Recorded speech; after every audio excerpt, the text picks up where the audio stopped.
হামে আক্রান্ত শিশুদের ৬৫% অপুষ্টিতে ভুগছিল বলে জানিয়েছে বাংলাদেশ শিশু হাসপাতাল ইনস্টিটিউট ও আইসিডিডিআরবির গবেষণায় ৩৫৪ শিশুর তথ্য বিশ্লেষণ করে এ তথ্য পাওয়া গেছে।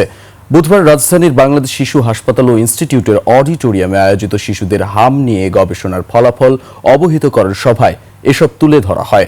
গবেষণায় উঠে আসে আক্রান্তদের ১২%ই তীব্র এবং ৫৩% মাঝারি অপুষ্টিতে ভুগছিল। আক্রান্তদের ৪৩%-এর বয়স ছিল ৩ থেকে ৯ মাস। ৩৮% শিশু জন্মের পর প্রথম ৬ মাস মায়ের বুকের দুধ পূর্ণাঙ্গভাবে পায়নি।